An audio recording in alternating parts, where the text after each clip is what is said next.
Our first guest says the word is market drop on talk that the Philippines' third quarter GDP out this Friday would come in sub 5%. Dino Aquino is Vice President Head of Fixed Income Trading, Security Bank Trust and Asset Management, and joins us now. Good seeing you again, Dino. Welcome back to the program. Morning, Kathy. It's down trading, so I hope the stock market won't down for today. We can only hope. But what exactly went around in the markets that triggered that 2.7% drop on the open last 24 hours ago? There were rumors that the GDP could print below 5%. I'm not particularly sure where that rumor came from, but generally, if you look at the trajectory of the GDP, it's definitely tilted on the downside given the lack of growth drivers. And it's foreign-led selling that's triggered the market on open drop. Is that correct? Yes, that's correct. That's correct. But our house view is still at 5.3. I just spoke to Jello this morning, so he's still expecting, hopefully, a print of 5.3%. Okay, well, let's take a look at the revised projections because there were a couple that have already hit sub 5%. If we could just pull up that graph, Security Bank coming in at 5.3%, but there are far lower others sub 5%. Looking at Nomura Singapore, they're at 4.3%. Yeah, your next guest, I saw 4.3, yeah. 4.3 figure, right? There you are. And we put in yellow font Security Bank there, a little bit more optimistic than the rest, but what's the worst case based on what justifications would you have it if you were to put it on a worst case scenario?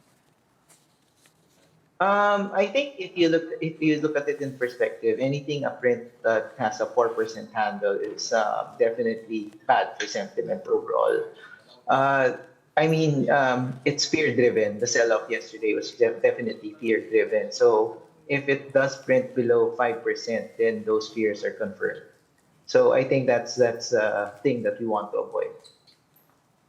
Okay, let's take a look at the peso because that's held up fine even as stocks fell. Peso at the close on Monday even slightly appreciated. We've still got to look at whether that's open. Stronger today. In fact, it's stronger today at 58.70, coming all the way from 58.79. What is the market putting that down to, that resilience, despite the drop in stocks?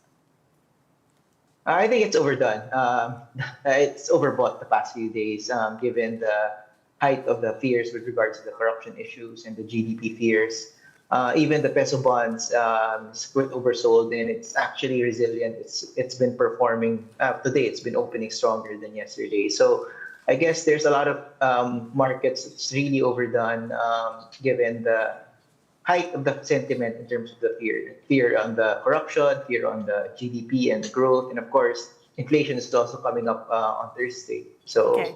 Yeah, that's another thing that we're looking at. There's a whole lot of economic data still, but how are the bonds doing? Yeah. Because in a risk-off environment, are they doing pretty well? I'm seeing sub 6% right now. Yeah, it's still performing, but it's still generating stable returns. But compared to previous easing cycles, as a bond trader, it's still a disappointing market. If you just compare it to previous easing cycles in 2019 and 2020, we've seen double-digit returns on an easing cycle such as we are experiencing right now.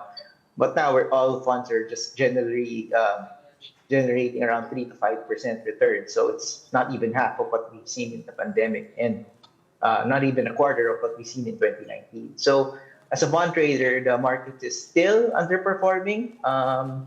We can't complain with gains, but at the end of the day... Exactly. Can't complain. It's still beggars can't be choosers. Can't complain with some gains. Yeah, all right, but we'll take what we can get. So, but we're hoping for a better finish, and I believe that we can finish strong to end the year in 2025. All right. Well, thank you so much, Dino Aquino, Security Bank Trust and Asset Management.